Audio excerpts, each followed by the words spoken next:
saran saya yang awal tadi, sebelum membaca PPT tadi, sebelum mendownload, dibaca, ini kan di judulnya ada istilah proteomics ya. Ada yang pernah mendengar sebelumnya atau membaca sebelumnya mengenai istilah ini? Silakan ditanggapi dulu ya sebelum saya lanjut. Saya belum, Bu.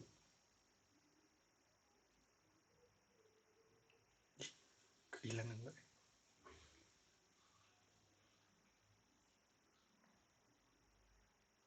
Oke, ini dari Maulida masih belum pernah.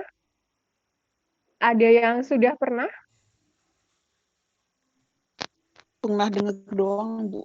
Tapi belum tahu maksudnya apa. Gimana?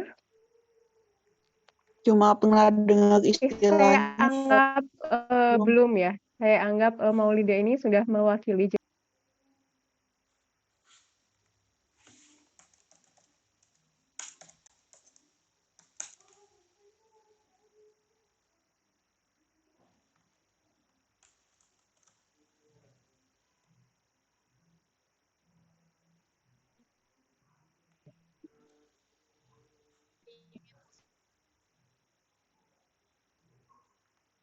Mohon maaf, Bu, Bu. maaf suaranya Suaranya tidak tidak muncul, Bu. terdengar.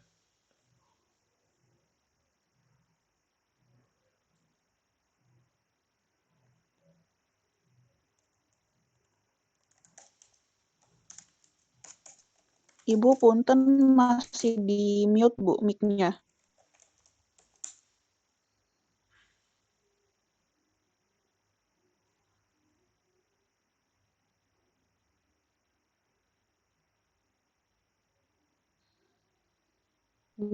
Oke.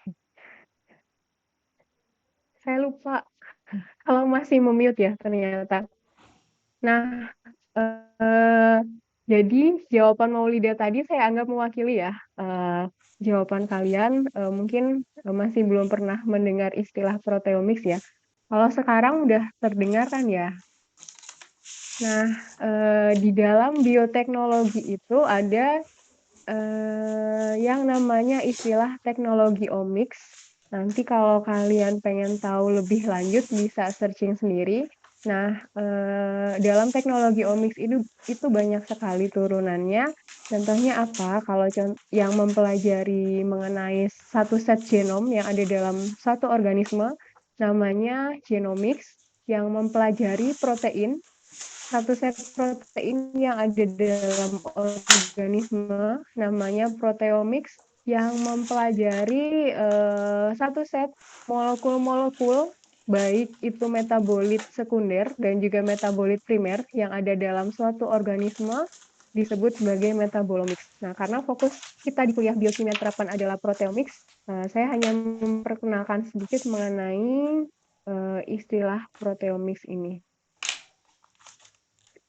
Sebentar, slide-nya kok nge-freeze ya.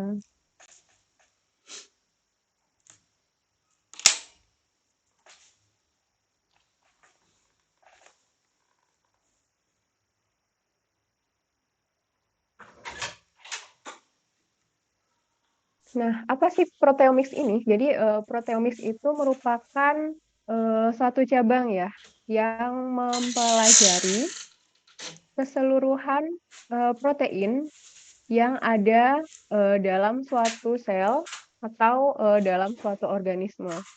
Nah, kita mempelajari satu set protein yang ada di dalam satu sel aja itu udah susah ya, apalagi kalau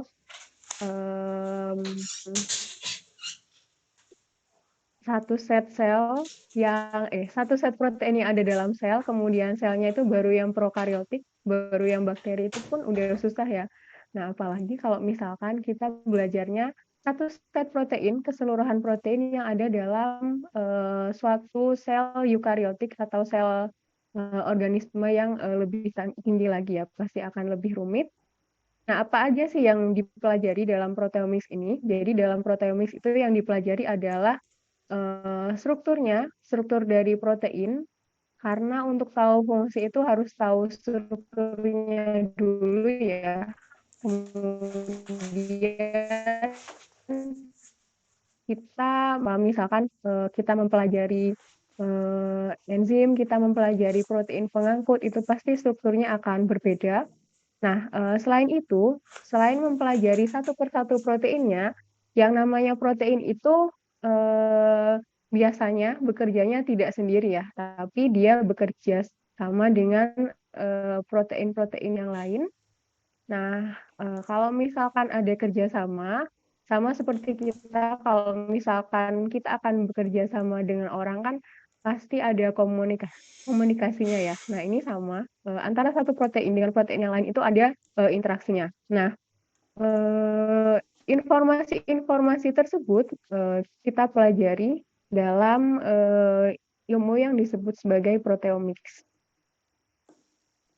Nah, ini pasti sudah bosan ya kalian mempelajari tiga dogma, satu dogma ya yang isinya ini. Nah, ini sudah kalian pelajari di biokimia satu, di bioteknologi, mungkin di enzimologi juga udah disinggung ya sama Bu Esti. Nah, ada yang bisa menerangkan, ada yang masih ingat penjelasan dari dogma sentral ini seperti apa sih? Silakan. Ini saya sambil ngecek ya, kemarin beneran dibaca apa enggak nih yang mengenai sentral dogma. Jadi yang namanya protein itu kan dia disandikan oleh suatu segmen tertentu yang ada pada genom.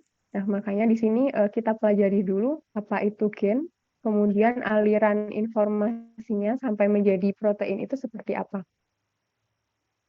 Nah, ini saya sambil absen aja ya sekalian. Tadi yang belum muncul ada Siska, bisa dengar suara saya, Siska? Sama Riti ya, tadi ya yang masih belum muncul. Yuk, Siska dan Halo, Riti Pak Bu. bisa menjelaskan apa itu central dogma yang kalian ingat aja. Atau yang kalian ingat dari gambar ini apa?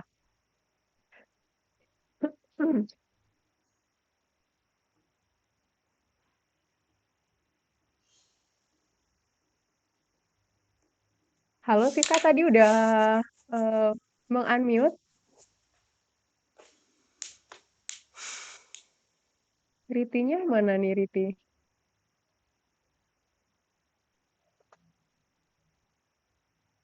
Yuk, silakan dijawab dulu sebelum saya lanjutkan.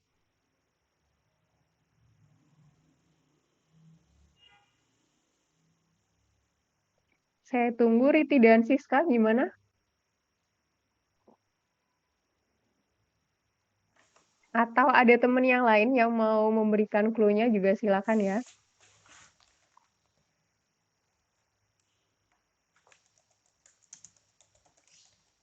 Oke, ini Maulida, silakan.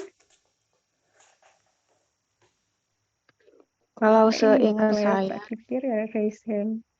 kalau seingat Gimana saya Maulida? ya, Bu, kalau dari replikasi itu dia Silakan dibantu digandakan teman-temannya.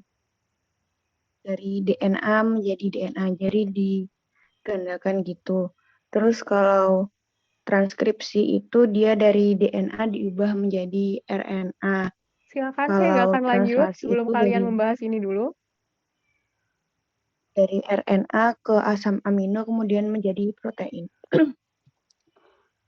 Kalau di catatan saya seperti itu, Bu, dan yang saya ingat.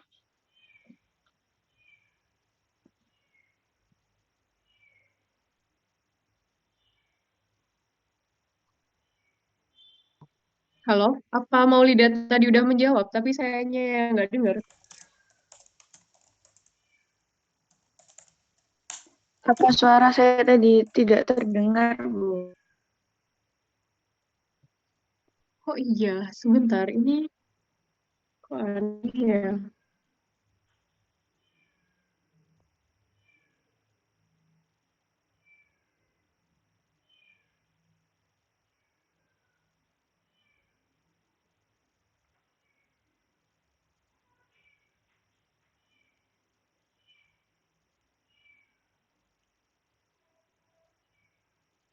Saya izin out Zoom sebentar ya.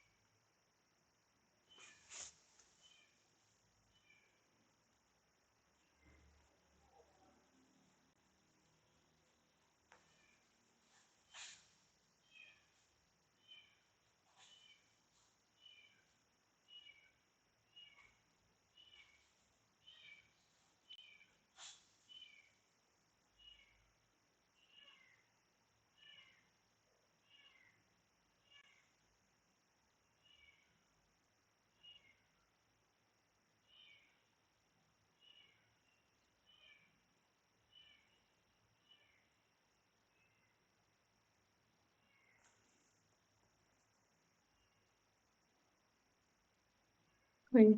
Minta tolong satu di antara kalian buat ngeluarin suara dulu ya. Mau cek dulu. Apakah suaranya terdengar, Bu? Nah iya, masih belum kedengeran.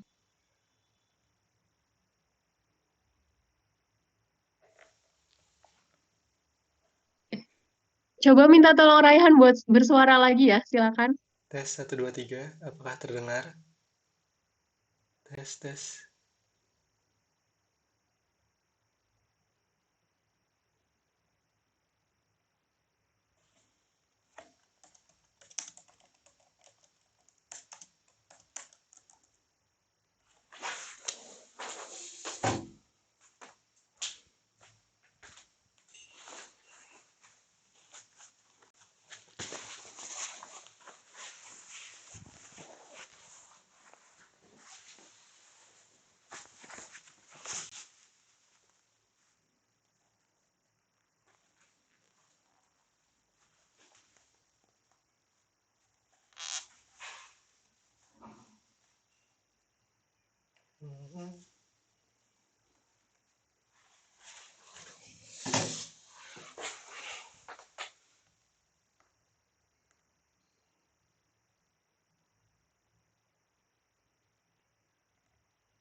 Halo Raihan, bisa bantu bersuara lagi nggak?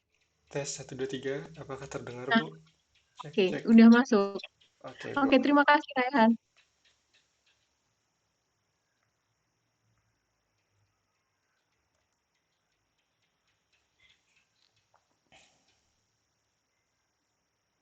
Oke, tolong Maulida buat mengulang jawabannya ya.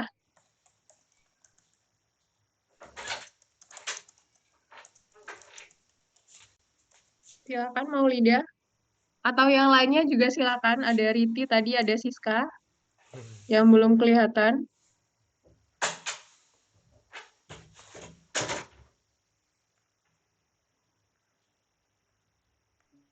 Saya, Bu, mungkin Bu. Oke, silakan Siska. Kalau Raldukma itu dimulai Hmm. dari proses replikasi. Kalau Hmm. replikasi sendiri itu proses duplikasi DNA dibantu DNA polimerase. Kemudian dilanjutkan dengan proses transkripsi, yaitu perubahan DNA menjadi RNA dengan bantuan RNA polimerase. Kemudian transkripsi. Dari transkripsi. Tadi maksud dari perubahan itu seperti apa, Siska?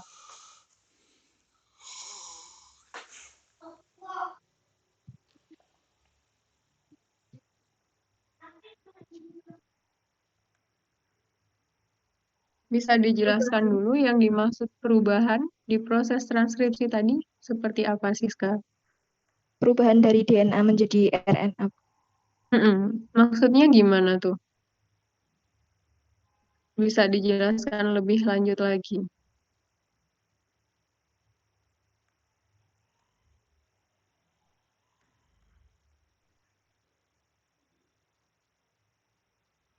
Atau yang lain kalau mau bantu melengkapi silakan ya.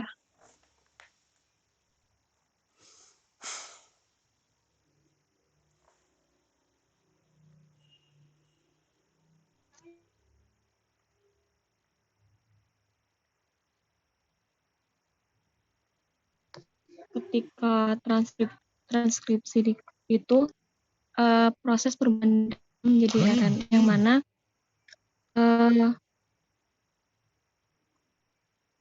keberadaan gugus timin T pada DNA digantikan menjadi U.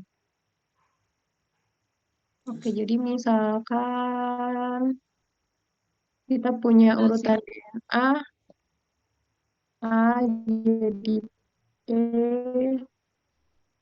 G sama CC. Nah, ini RNA-nya jadinya apa berarti? Yang ini A-nya jadi apa?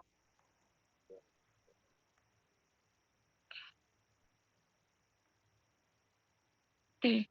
T A-nya bukan? jadi T,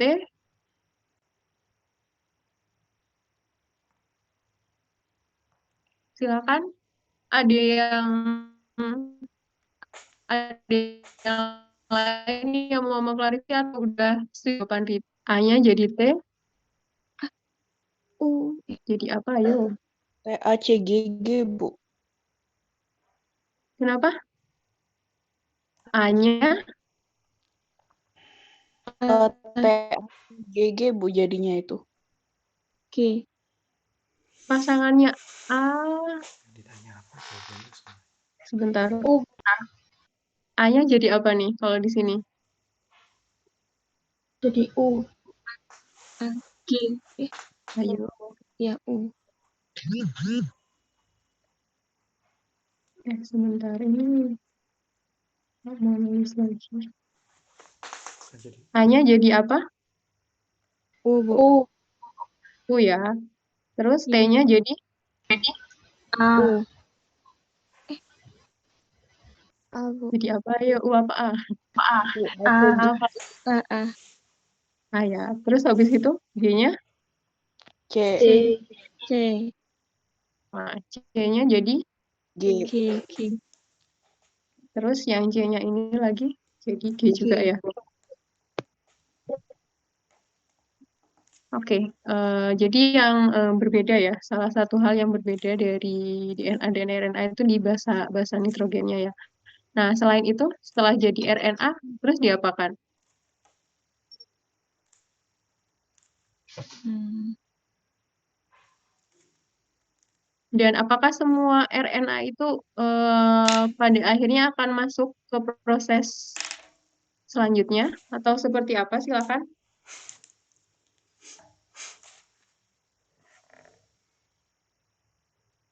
Silakan dilanjutkan.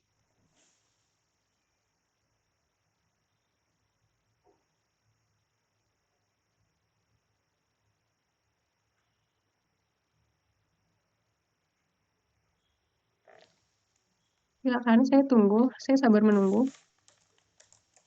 Ada jenis protein yang nggak bisa ditranslasi, Bu, yaitu mRNA atau messenger RNA. Ada jenis apa tadi, Iva? Ada jenis? Ada jenis protein yang nggak bisa ditranslasi, yaitu mRNA. Ada jenis protein, benar ya? Ada jenis protein yang tidak dapat ditranslasi. Benar, Iva? Iya, mRNA, Bu, messenger. Oke, berarti tadi maksudnya bukan protein ya, Iva ya? Tapi kalau masih ingat, macam-macam RNA itu ada apa aja sih? Tadi Iva sebenarnya udah menyebutkan ada yang namanya mRNA, terus ada Iya, apa lagi? ada tRNA, transfer RNA, sama ribosomal RNA. Atau RNA ya. Nah, kalau RNA-nya nanti atau nasibnya habis ini diapakan kalau yang mRNA?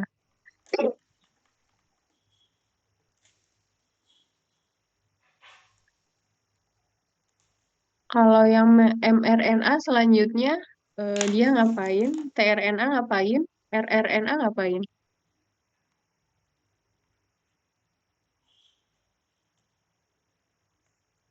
Silakan, silakan dilengkapi. Siapa aja boleh menjawab ya.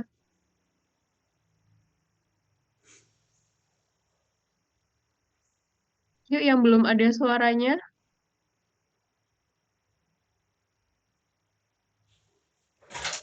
Ini yang cowok-cowok ada Ana, Sabto, sama Yogi ya. Raihan tadi udah bersuara. Ilham, Ilham juga belum bersuara, silakan. Dari mRNA, tRNA, rRNA, habis itu mereka apa ini?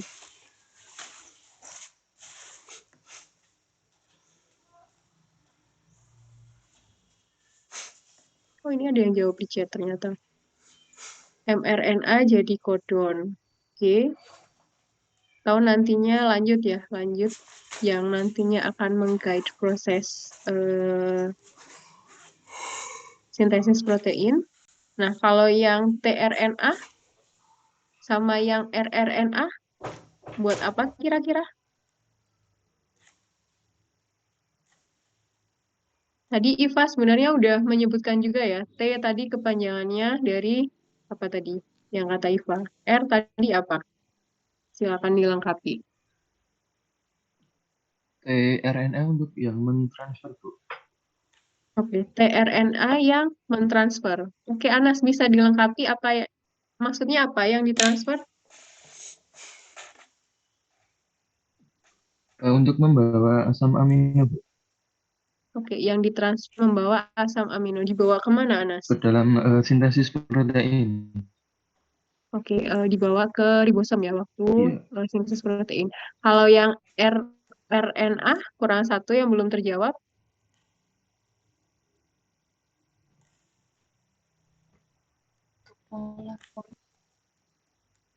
Oke, Adeline, silakan kalau mau menjawab. Hmm.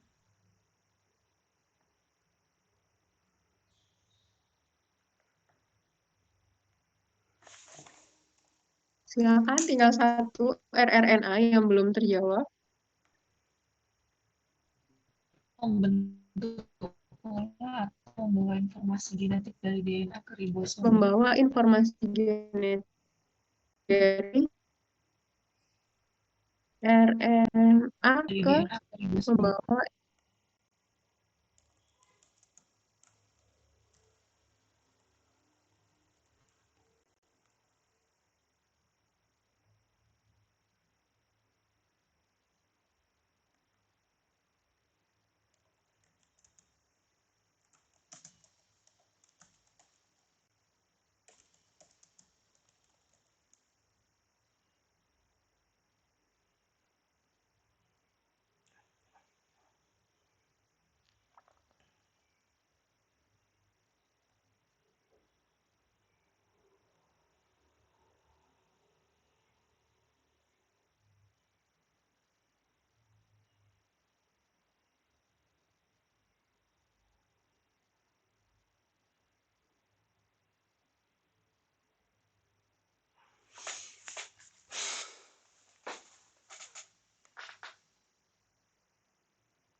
masih ada satu proses lagi.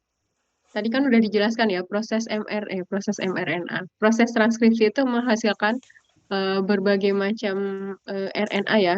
Salah tiganya. Jadi sebenarnya masih ada RNA yang lain nih. Nah, salah tiganya adalah mRNA, ada rRNA, sama ada tRNA. Nah, setelah proses transkripsi, kemudian ada proses translasi. Nah, ada yang bisa menjelaskan apa itu proses translasi?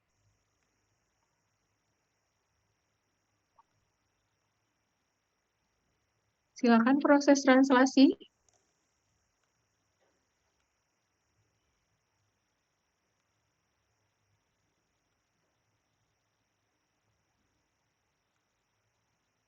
Kalau enzim-enzimnya masih ingat ya, kalau replikasi enzimnya apa, transkripsi, apa saja yang bertugas pada waktu proses transkripsi. Kalau translasi, komponen apa aja yang bertugas masih ingat ya. Nah, kalau proses translasi masih ingat apa itu proses translasi?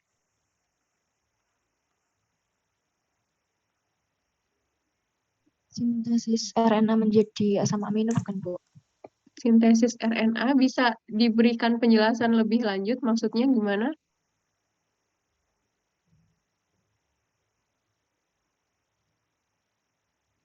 Maksudnya sintesis RNA menjadi protein, bisa dijelaskan lebih lanjut, dilengkapi penjelasannya.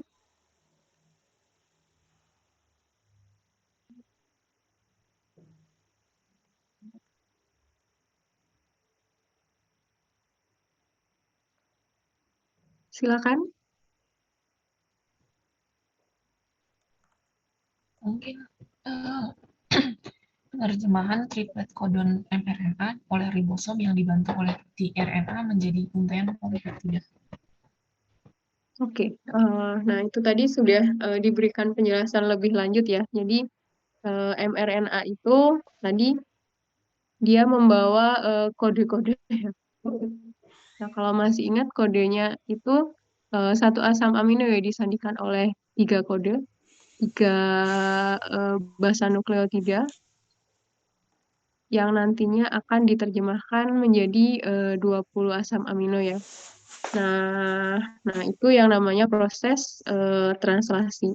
Nah, dari proses translasi itu nantinya akan dihasilkan polipeptida ya, yang awalnya bentukannya lurus ya, kemudian mereka akan saling berinteraksi ya, membentuk lipatan-lipatan atau istilahnya proses folding ya. Nah, yang perlu kalian ingat, nah, ini case-nya biasanya dalam virus ya. Jadi virus itu ada yang material genetiknya, kalau misalkan manusia, hewan itu kan material genetik utamanya kan DNA ya, yang nantinya akan ditranskripsi jadi RNA. Nah, kalau virus, ada virus yang material genetiknya itu aslinya berupa RNA. Nah, RNA-nya itu nanti bisa juga diubah balik menjadi DNA melalui proses yang disebut dengan reverse transkripsi. Nah, makanya di sini ada panah dari proses transkripsi dari RNA ya menjadi DNA. Ini ada proses balik. Nah, proses baliknya ya tinggal kalian kasih aja depannya reverse transkripsi yang mengubah ya proses ini menjadikan RNA menjadi DNA. Nah, ini silakan diingat-ingat lagi karena untuk pertemuan selanjutnya basicnya ya central dogma ini. Nah, masih ingat ya ini proses apa kemarin dan terjadi di organisme apa? Eukariotik. Apakah proses ini terjadi di semua organisme, baik eukariot sama prokariot, atau hanya salah satunya aja? Ada yang masih ingat nggak ini gambar apa? Hanya di eukariotik. Oke, hanya di eukariotik. Prosesnya namanya apa ini? Splicing.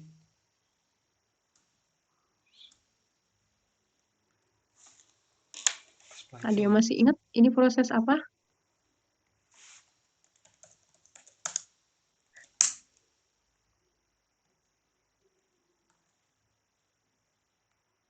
Oke, tadi udah benar ya, proses ini hanya terjadi di organisme eukariotik. Nah, setelah itu bisa dijelaskan lebih lanjut ini proses apa? Splicing, Bu.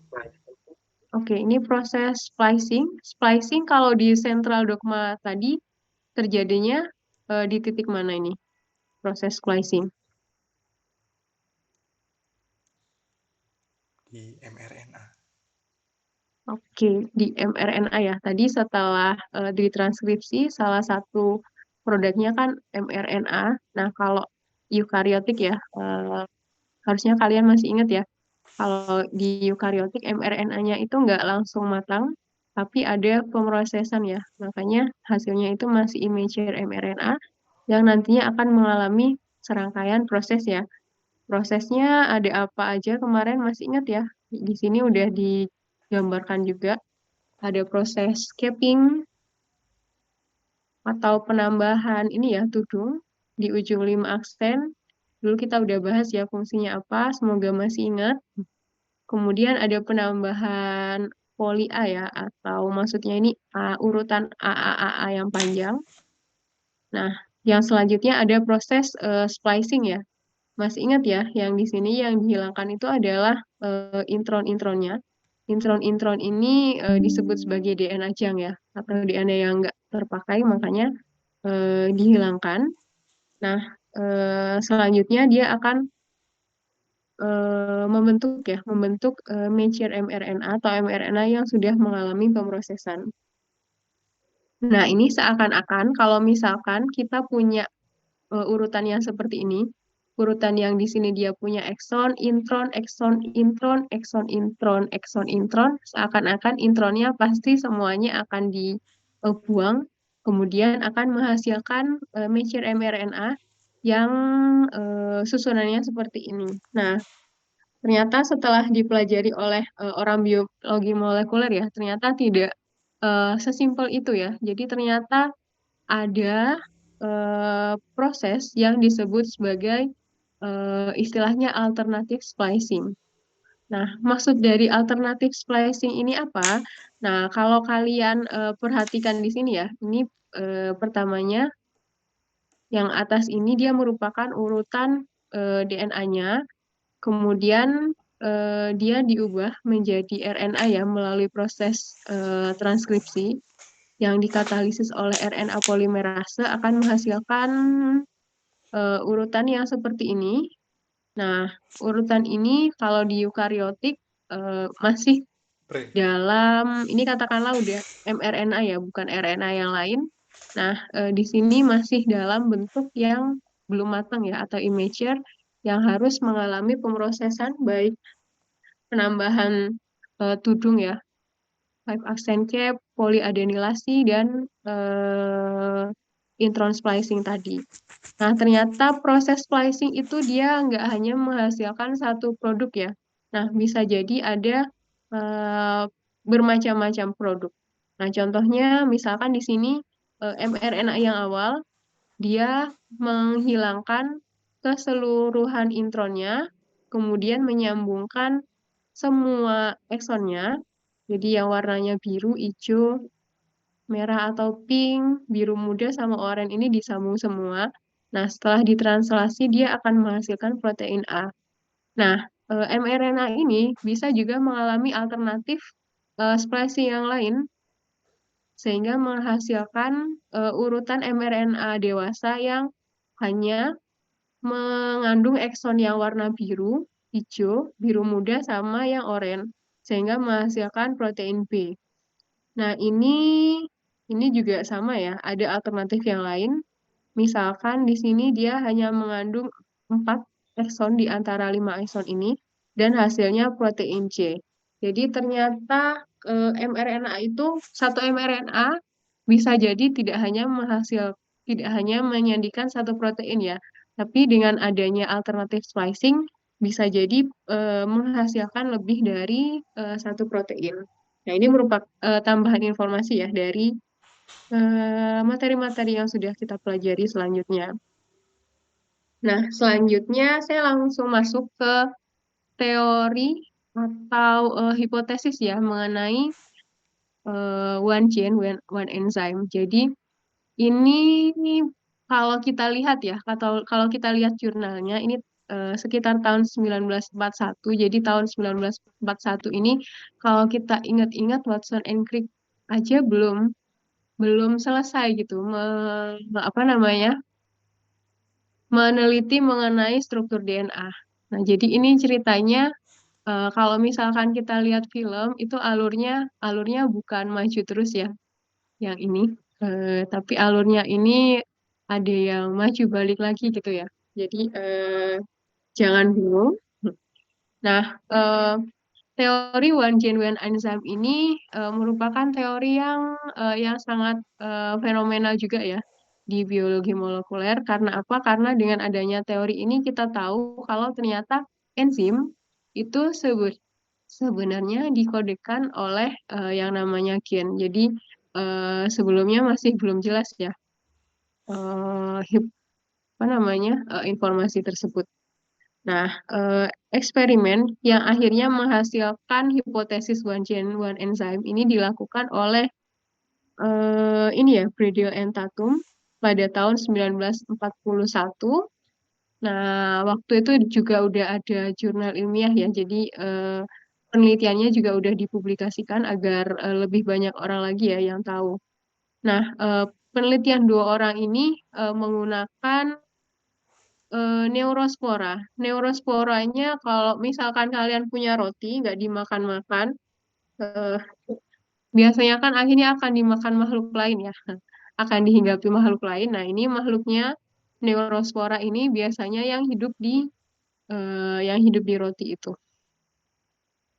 Nah, eksperimennya seperti apa? Jadi eksperimennya em, si neurospora ini selnya itu lebih hebat ya, lebih hebat daripada sel kita.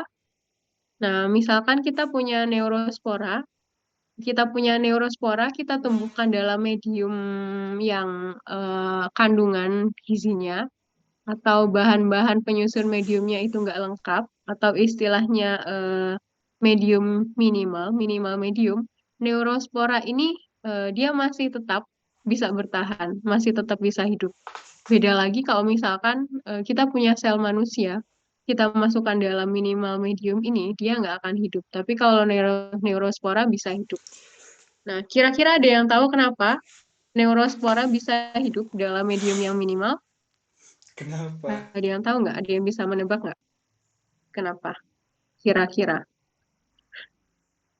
Hmm. Ya lakukan apa ya? Nah, jawabannya balik lagi ya ke kemampuan selnya dalam proses metabolisme. Jadi proses metabolisme itu kan macam-macam ya, berbeda antara satu organisme dengan organisme lain. Ya meskipun ada kemiripannya juga ya, makanya kita hanya belajar satu macam jalur aja di biokimia misalkan. Nah, kalau neurospora itu dia punya kemampuan untuk mensintesis, contohnya apa? Mensintesis beberapa vitamin, kemudian asam amino tertentu dari bahan-bahan yang ada. Nah, sehingga neurospora itu dia bisa bertahan meskipun dia hanya ditumbuhkan dalam medium yang kandungannya itu sangat sangat sedikit ya.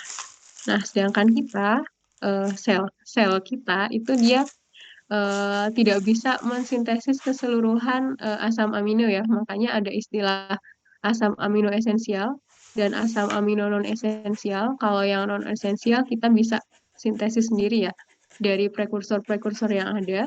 Nah, kalau yang esensial kita nggak bisa mensintesis sendiri, makanya harus kita penuhi ya kebutuhannya dari makanan yang kita konsumsi. Makanya sel kita nggak akan hidup kalau misalkan ditempatkan di medium yang minimal ini. Nah, apa sih eksperimennya? Apa sih yang dilakukan oleh Bredel and Tatum? Jadi Bredel and Tatum ini dia punya neurospora. Mana nih? Dia punya neurospora, kemudian neurosporanya itu dimutasi ceritanya. dimutasinya pakai apa? Dimutasinya pakai mutagen ya. Mutagen itu macam-macam, bisa berupa zat-zat kimia ya, yang bisa menyebabkan perubahan DNA. Nah, bisa juga misalkan dengan sinar UV atau di sini Bredel-Entatum menggunakan X-ray. Jadi neurosporanya itu dipaparkan X-ray dalam rentang waktu tertentu. Nah, karena adanya paparan X-ray itu, sehingga ada beberapa segmen DNA ya yang berubah atau mengalami proses mutasi. Nah, yang setelah mengalami proses mutasi, kemudian spora yang sudah termutasi tadi ditumbuhkan dalam medium yang lengkap dulu. Nah, pada saat ditumbuhkan di medium yang lengkap, ketiga, ini 1, 2, 3 ya, 3 mutan yang diambil, ini ternyata dia semuanya bisa hidup ya, di medium yang komplit. Atau keseluruhan kebutuhannya itu dipenuhi dari medianya. Nah, apa yang terjadi ketika spora yang berasal dari complete medium itu dia dipindahkan ke medium yang minim nutrisi. Nah, di sini ada 3 spora ya, dan ternyata dari 3 spora itu kalau kita tumbuhkan dalam medium minimal, tidak semua spora yang mengalami mutasi itu bisa tumbuh di medium minimal. Jadi kalau dari 3 ini hanya ada 2 yang tumbuh di medium minimal, sedangkan yang satu, yang jenis ketiga ini dia tidak bisa tumbuh di medium yang normal. Kira-kira ada yang tahu kenapa dia tidak bisa hidup di medium yang minim? Ada yang bisa menebak nggak sebelum saya lanjutkan?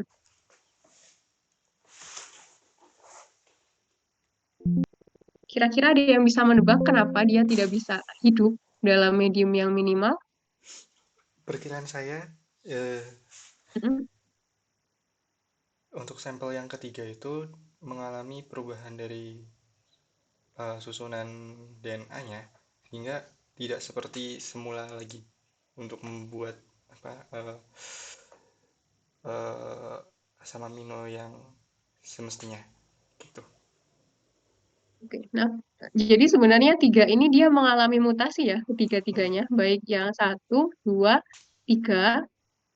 Yang 2 ini dia eh, tiga-tiganya mengalami mutasi, tapi pada saat ditumbuhkan di medium minimal ternyata dia masih tetap tumbuh, sedangkan yang satu ini dia tidak tumbuh ya. Nah, tadi benar ya yang dijelaskan oleh Raihan, ada yang namanya proses mutasi, tapi balik lagi ya, karena di sini kan proses mutasinya itu menggunakan X-ray, hanya kita paparkan dengan sinar tertentu, sinar UV, ini kan berarti ceritanya kita mengubah susunan DNA-nya atau membuat suatu perubahan, tapi kita nantinya nggak tahu kan ya, perubahannya itu di sebelah mana kita nggak tahu. Makanya istilahnya mutasi random mutation. Nah, eh, kemungkinan mutasi yang terjadi di yang ketiga ini ya, kemungkinan nih tadi ya, kalau tebakan dari Raihan kemungkinan yang di sini itu mengalami mutasi di gen-gen yang berfungsi untuk atau gen-gen yang menyandi enzim ya, yang enzimnya itu berfungsi dalam proses metabolisme asam amino. Nah, kita lanjut.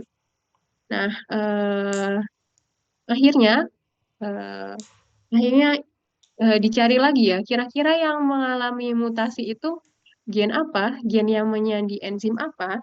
Nah, untuk menjawab pertanyaan tersebut, Bredel dan Tatum ini mencoba 2 macam variasi media. Media yang pertama itu medium minimal, minimal medium juga, tapi di sana udah ada tambahan vitamin yang dibutuhkan oleh si neurospora, full set of vitamins. Jadi semua jenis vitamin dimasukkan di dalam sana.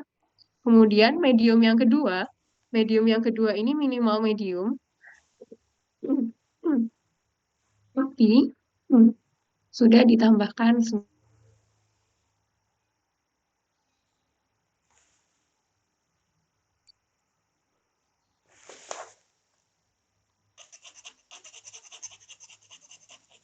Nah, ini sama-sama minimum medium, tapi yang satu dilengkapi oleh satu set vitamin, dan yang medium kedua dia dilengkapi oleh 20 asam amino lengkap.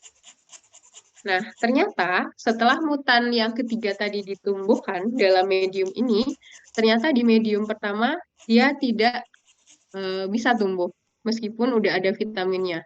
Sedangkan di medium kedua yang ada 20 asam aminonya, dia bisa hidup. Nah, kira-kira kesimpulan apa yang bisa kita ambil dari sini? Nah, kesimpulannya adalah kalau misalkan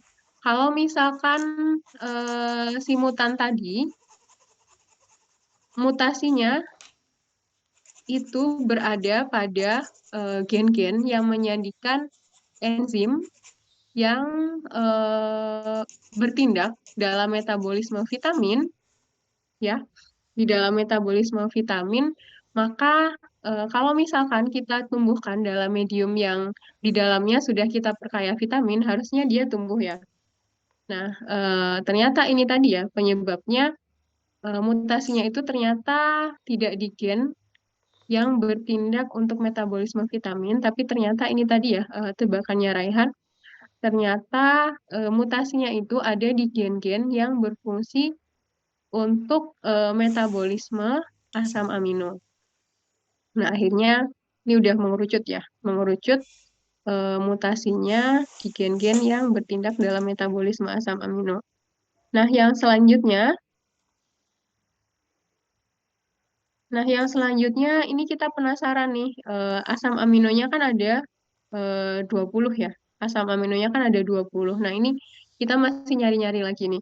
Ini gen yang termutasi itu di penyandi enzim yang memetabolisme asam amino apa nih? Apakah glisin, apakah fenilalanin, apakah alanin, apakah histidin, triptofan, serin, dan seterusnya. Nah, caranya gimana untuk menjawab pertanyaan tersebut? Caranya adalah kita bisa menumbuhkan neurospora tadi ke dalam minimum medium yang ditambahkan salah satu asam amino. Jadi, kalau di sini minimum medium plus glisin, yang di sini minimum medium plus fenilalanin, yang di sini minimum medium plus alanin, dan seterusnya ya. Nah, eh, kalau misalkan, ini pertanyaan saya, kalau misalkan saya punya mutan neurospora yang sudah termutasi, kemudian eh, ternyata mutasinya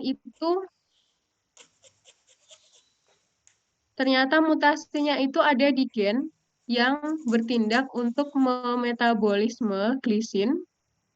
Kira-kira menurut tebakan kalian, di medium mana dia bisa tumbuh? Kalau misalkan mutasinya ada di gen yang bertanggung jawab untuk metabolisme glisin. Kira-kira di medium mana dia bisa tumbuh? Silakan ditebak dulu sebelum saya lanjut.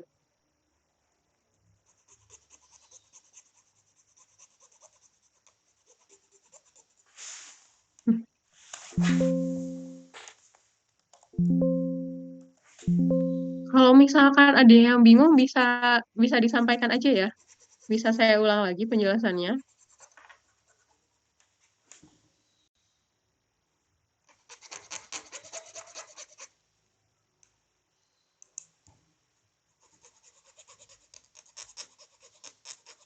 Gimana kalau misalkan yang termutasi di bagian enzim yang memetabolisme glisin, neurospora tersebut harusnya tumbuhnya di medium yang nomor berapa? Ini 1, 2, 3, 4, dan seterusnya. Ini saya mau nyoret-nyoret, belum bisa nih. Nomor 1. Nomor 1. Oke, sebentar.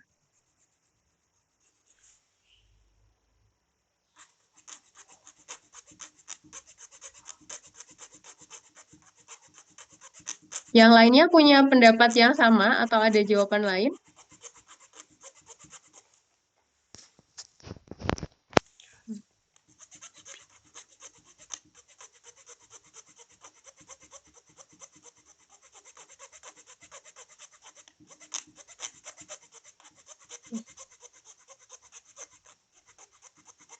Gimana yang lainnya, ada jawaban yang lain nggak atau jawabannya sama semua? Kalau misalkan yang termutasi di bagian glisin, tumbuhnya di medium yang mana?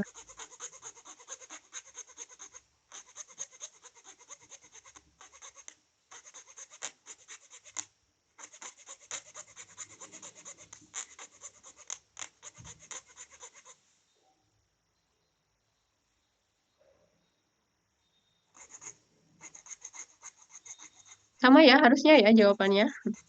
Jadi kalau misalkan yang termutasi, itu di bagian gen yang bertindak dalam metabolisme fenilalanin, ya dia kan berarti nggak bisa mensintesis ya fenilalanin, makanya dia harusnya hidup di medium yang dilengkapi atau diperkaya fenilalanin ya. Kalau misalkan dia ditumbuhkan di medium yang ada histidinnya aja, nggak ada fenilalaninnya, dia nggak bisa mensintesis, ya otomatis meninggal ya, meninggal, nggak bisa hidup. Nah, kalau kita lihat dari gambar ini kan ada ya, ada di salah satu tabung, yang tabungnya itu berisi arginin ya. Jadi di sini bisa kita simpulkan kalau ternyata mutasinya itu di bagian gen yang menyandi enzim yang terlibat dalam metabolisme arginin. Nah, ini ada pertanyaan lanjutannya nih.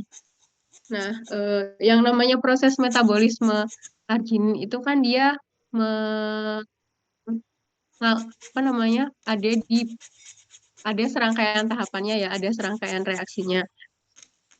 Nah, di sini ada pertanyaan lanjutannya lagi. Nah, kira-kira enzim yang mana nih? Enzim yang mana yang mengalami mutasi sehingga argininnya tidak dapat disintesis? Nah, ini kalau yang pertama ya, jadi sebenarnya arginin itu dia disintesis dari ini ada prekursor sebelumnya ya. Dikatalisis reaksinya oleh enzim 1 menghasilkan ornitin, dari ornitin menjadi sitrulin, dari sitrulin dia diubah oleh enzim yang ketiga ini menjadi arginin. Nah, untuk menjawab kira-kira enzim mana yang gen penyandi enzim mana yang termutasi, maka kita lakukan percobaan ini ya. Ini yang mana sih yang termutasi, ini apa ini? Nah, caranya gimana? Caranya kita bisa pakai lagi minimum medium tadi. Nah, di sini kita punya 4 macam apa ya ini istilahnya strain ya mungkin. Nah, ini yang pertama ini masih wild type. Wild type itu berarti neurospora yang belum mengalami mutasi. Nah, kalau misalkan kita temukan dalam medium minimum, karena dia bisa mensintesis keseluruhan asam amino ya, maka dia bisa tetap tumbuh. Nah, sedangkan yang mutan tadi, kalau misalkan kita temukan dalam medium minimum, kan dia udah tidak punya kemampuan lagi ya untuk mensintesis, akhirnya dia nggak bisa tumbuh. Nah, ini yang di bagian tabel yang kedua ini, kita mencoba menumbuhkan mutan 1, 2, 3 di medium minimum, tapi dilengkapi oleh ornitin. Kemudian yang tabel ketiga ini dia ditumbuhkan di medium yang mengandung sitrulin, dan yang terakhir ini dia ditumbuhkan dalam medium yang sudah kita tambahkan arginin. Nah, kalau kita tambahkan arginin karena sebelumnya kita tahu yang error itu di metabolisme arginin, ya otomatis kalau kita tambahkan arginin semua mutan pasti akan tumbuh. Nah, ini untuk menjawab pertanyaan lanjutannya, kita fokus ke sini ya, kita fokus ke dua tabel ini. Nah, ini mutan yang pertama. Mutan yang pertama itu kalau misalkan kita tambahkan ornitin aja, ternyata dia masih bisa tumbuh. Nah, jadi kesimpulan apa yang bisa kita ambil dari ini, dari mutan 1? Jadi mutan 1 itu kalau misalkan kita tumbuhkan ornitin, dia masih bisa tumbuh. Hanya ornitin aja nih di medium minimumnya. Karena apa? Karena ternyata enzim yang bertindak untuk mengubah ornitin jadi sitrulinnya masih tetap jalan. Dari sitrulin jadi arginin masih tetap jalan. Jadi meskipun yang ditambahkan hanya ornitin, nggak arginin, dia masih tetap hidup loh, karena dia bisa mensintesis sendiri dari ornitin menjadi arginin. Jadi di sini kita tahu kalau ternyata di mutan 1 yang error itu ternyata adalah ada di gen penyandi enzim yang nomor 1 ini. Nomor 1 ini dari prekursor tertentu jadi ornitin. Jadi kalau ornitinnya udah ada, jadi dia kan nggak perlu ya, nggak perlu kerja, udah ada ornitinnya, dia masih tetap hidup. Nah, sekarang kita lanjut ke mutan yang kedua. Mutan yang kedua ini kita tambahkan ornitin aja, ternyata dia tetap tetap nggak bisa hidup ya. Ornitin aja itu dia nggak bisa hidup. Kira-kira kenapa? Harusnya kalau misalkan enzim yang nggak error kan ornitin bisa diubah jadi citrulline, bisa diubah akhirnya jadi arginin. Nah, di sini bisa kita simpulkan ya, kalau ternyata di mutan yang kedua ini, yang error itu bukan enzim 1, tapi yang error itu adalah enzim yang kedua ya, yang bertindak untuk sintesis ornitin menjadi citrulline. Jadi meskipun kita tambahkan ornitin, kalau enzim yang keduanya error, otomatis kan nggak bisa lanjut lagi ya jadi arginin. Makanya dia tetap nggak bisa hidup. Beda lagi kalau misalkan mutan 2 itu kita tumbuhkan dalam medium yang isinya dilengkapi oleh citrulline. Karena kan dia nggak perlu mensintesis ornitin menjadi citrulline, citrulinnya udah ada, enzim 3-nya kan nggak error ya, dia masih tetap bisa apa namanya memenuhi kebutuhan argininnya. Nah, kita lanjut ke mutan terakhir. Mutan terakhir ini, kalau misalkan kita temukan di medium ornit yang mengandung ornitin, dia tetap nggak hidup. Di citrulline tetap nggak hidup. Nah, kira-kira kenapa? Nah, alasannya adalah karena ternyata di mutan yang ketiga, itu yang error itu enzim yang ketiga. Jadi meskipun ditambahkan ornitin, meskipun ditambahkan citrulline, ini kan citrulinnya tetap nggak bisa terkonversi lagi kan ya, jadi arginin. Makanya eh, dia hanya bisa hidup di medium yang sudah dilengkapi arginin. Jadi akhirnya dari sini bisa terjawab ya, mutan 1 itu errornya di mana, mutan 2 itu errornya di mana, mutan 3 itu errornya di mana. Nah, eh, percobaan dari Bredel and Tatum ini sangat menginspirasi ya penemuan di bidang biologi molekuler. Dari penemuan ini akhirnya kita tahu gimana cara untuk mengakses ya, atau untuk meneliti, untuk mencari jawaban kira-kira suatu enzim atau kalau kita perluas itu protein ya, dia fungsinya sebenarnya apa sih? Nah, kita bisa gunakan prinsip dari percobaan Bredel dan Tatum ini. Misalkan apa? Misalkan kalau kita punya enzim ya, kita punya enzim, enzim apa ya kira-kira? Nah, ini yang dulu saya pernah cerita, misalkan ya enzim saya itu enzim saya, bukan enzim saya di enzim penelitian dosen saya, tapi saya yang ngerjain. Ini kan namanya beta amirin sintase. Ternyata susah coret-coret. Nah, namanya itu beta amirin sintase.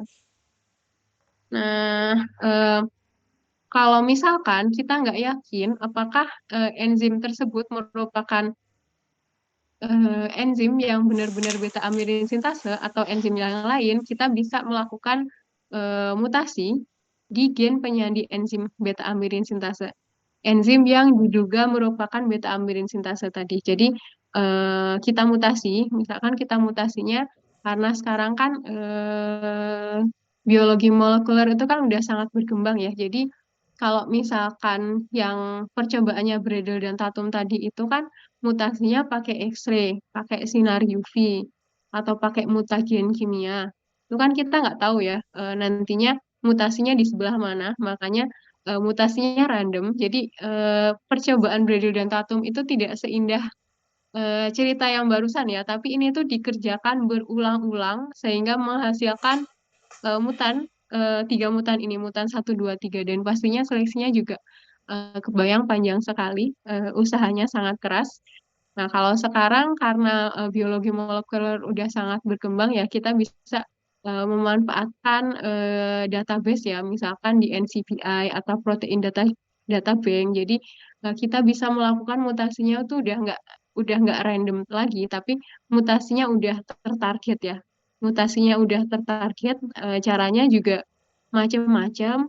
Mungkin kalau penelitiannya Bu Esti, saya belum baca sih sebenarnya lebih lengkap, tapi sepertinya mutasinya tuh udah nggak random lagi, tapi udah tertarget ya, pengen mutasinya di sebelah mana.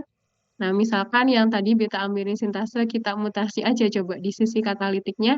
Nah, kalau misalkan beta amirin ini tidak bisa beta amirin sintase itu kan ceritanya dia mengkonversi ada prekursor namanya oksidosqualen jadi beta amirin. Nah, kalau misalkan kita mutasi, ternyata setelah dianalisis HPLC, misalkan nggak terdeteksi yang namanya beta amirin, ya berarti memang benar enzim tadi berfungsi untuk mengkatalisis reaksi konversi oksidosqualen menjadi beta amirin. Tapi kalau misalkan eh, beta amirinnya masih tetap terproduksi, meskipun kita misalkan mengubah sisi katalitiknya yang cukup penting ya, berarti enzim itu kemungkinan bukan enzim beta amirin sintase. Nah, jadi fungsi-fungsi protein itu bisa kita pelajari ya dengan memutasi protein tersebut. Dan prinsip itu masih dipakai ya sampai sampai sekarang. Nah, dulu pada saat kita belajar protein ya, kita tahu kalau ternyata protein itu nggak hanya melulu enzim ya. Jadi protein itu kan banyak banget, nggak hanya enzim.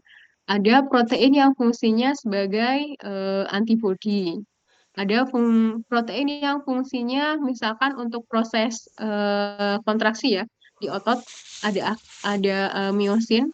Kemudian ada protein yang fungsinya untuk menopang struktur. Contohnya rambut, kuku itu kan protein Keratin. struktural ya. Kemudian ada protein transport. Ini contohnya kinesin atau yang biasa kita bahas ya, hemoglobin misalkan kan pengangkut juga. Ada eh, protein yang fungsinya itu sebagai messenger atau penyampai pesan ya. Biasanya hormon-hormon itu fungsinya untuk menyampaikan pesan. Jadi akhirnya teori one gen one enzyme itu eh, kalau prinsipnya masih relevan ya, tapi sekarang diperluas lagi. Ternyata one yang disandikan itu bukan hanya enzim kok.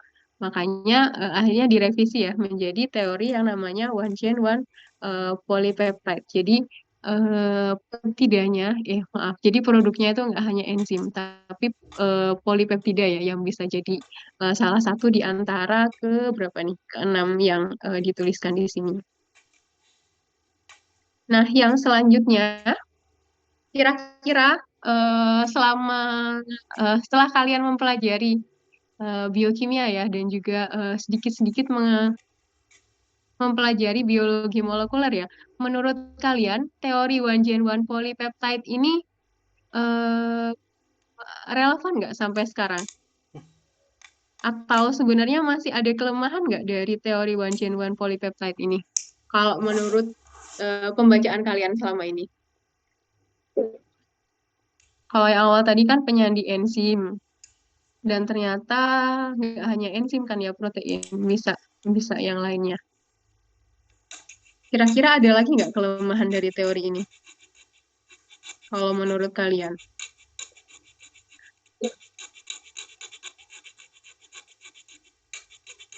Kira-kira yang disandikan oleh Jen itu atau kira-kira yang disandikan oleh DNA itu apakah semua produknya akan menjadi protein? Kalau seingat kalian. Atau misalkan ada yang produknya itu nggak protein, nggak sampai ke protein. Gimana kalau menurut kalian?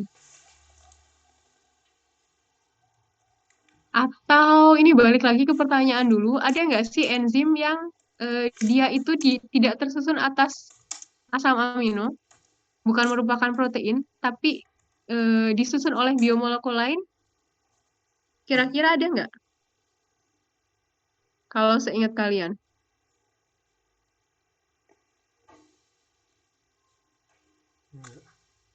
Ada nggak kira-kira enzim yang dia tidak tersusun dari asam amino, tapi dari biomolekul lain? Apa? Saya nggak tahu. Ini ternyata udah 835 ya. Nanti silakan diingat-ingat lagi ya. Jadi ada enzim yang dia itu tidak tersusun atas asam amino ya, tapi tersusun atas eh, RNA. Kalau masih ingat ribosim ya. Jadi sebenarnya teori ini eh, juga ada kelemahannya ya, karena ternyata yang namanya DNA itu tidak semua menjadi protein ya, atau polipeptide di sini. Ada juga yang misalkan tadi ya menjadi RNA yang nantinya akan menjadi ribosim.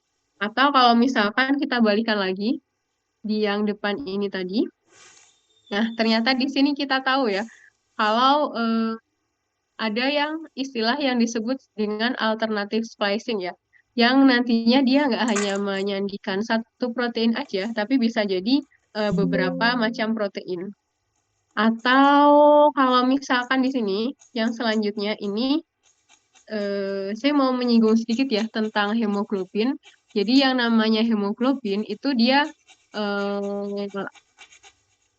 kan yang kalau kita bahas struktur protein itu macam-macam ya, ada struktur primer, sekunder, tersier, kuartener. Nah ini struktur kuartenernya hemoglobin tuh nggak hanya satu unit aja gitu, tapi multi multi unit. Jadi ada di sini ada subunit alfa, beta, gamma, gamma sama delta ya ini ya. Dan kalau kita telusuri lagi, eh, ternyata hemoglobin itu dia tidak hanya disandikan oleh satu gen aja. Nah, di sini bisa kita lihat ya, kalau ternyata beta globin yang menyusun hemoglobin itu penyandinya itu nggak hanya di, ini namanya alel ya, kalau nggak salah. Ini kromosomnya ya. Ini ada alelnya, atau saya ini kurang apa namanya, saya takut salah ya istilahnya, tapi kalau nggak salah ini tuh kromosom nomor 11, ini kromosom nomor 16 ya. Nah, ini ini udah kelihatan ya kalau ternyata letak kromosomnya itu jauh gitu. Ini nomor 11, ini dari nomor 16 yang menyusun satu protein hemoglobin. Jadi teori one gene one polypeptide itu masih tetap ya, masih tetap ada kelemahannya. Contohnya ini, satu protein hemoglobin ternyata dia nggak hanya disandikan oleh satu gen aja ya. Ini gennya ada yang berasal dari kromosom yang nomor 11, yang satunya ada yang berasal dari kromosom yang 16. Dan ini pun gennya juga istilahnya nggak satu apa namanya, nggak satu garis lurus gitu ya, tapi ada di beberapa segmen. Nah, itu apa ya? Istilahnya kelemahan ya, kelemahan dari teori one chain one polypeptide. Sampai di sini ada yang mau ditanyakan? Ini saya nggak tahu kalau udah jam 8.38 ya, mohon maaf. Harusnya sebentar lagi selesai ya. Nah, untuk nanti silakan dipelajari lagi, dipelajari ulang ya mengenai teori one chain one polypeptide, one chain one enzyme, dan apa yang bisa kita ambil manfaatnya dari sana ya, terutama untuk mempelajari fungsi dari protein. Nah, untuk minggu depan materinya itu mengenai teknologi DNA rekombinan ya. Sebenarnya ini udah diulang-ulang ya, tapi kita akan tetap mengulang. Tapi biar lebih paham, minggu depan itu sistemnya kita menggunakan project based learning ya. Jadi nanti silakan siapkan amunisinya. Jadi minggu depan silakan bawa spidol, silakan bawa gunting, silakan bawa selotip. Nah, ini nanti kalian bisa bagi diri ya menjadi empat kelompok. Nanti silakan dibagi sendiri. Nah, setiap kelompok nanti kalau kertasnya saya membawa. Nah, setiap kelompok silakan bawa marker, gunting, sama selotip ya. Sama silakan sediakan satu laptop yang sudah diinstal Snapchain, satu laptop aja, nggak harus semuanya bawa. Jadi besok minggu depan kita bakalan buat prakarya ya, kayak anak SD. Nah, nanti setelah ini saya bagikan 2 link YouTube. Ini link YouTube-nya bisa kalian lihat di rumah untuk persiapan minggu depan. Jadi kurang lebihnya kita akan buat seperti yang ada di tayangan YouTube tersebut. Nanti saya akan dibagi sendiri ya kelompoknya karena waktunya udah nggak cukup. Tadinya saya mau membagi. Sampai di sini ada yang mau ditanyakan nggak?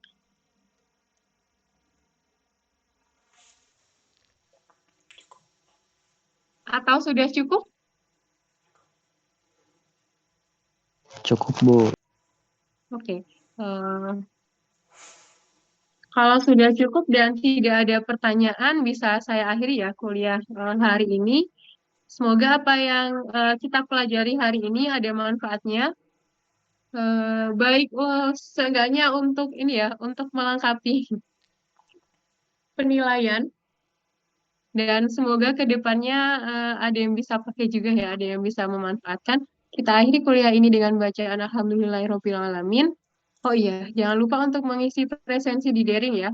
Udah ada ketentuannya presensinya, silakan dijawab pertanyaan yang ada di daring. Wassalamualaikum warahmatullahi wabarakatuh. Waalaikumsalam warahmatullahi Waalaikumsalam warahmatullahi wabarakatuh. Saya akhiri ya Zoom-nya. Terima kasih, Bu. Sama-sama.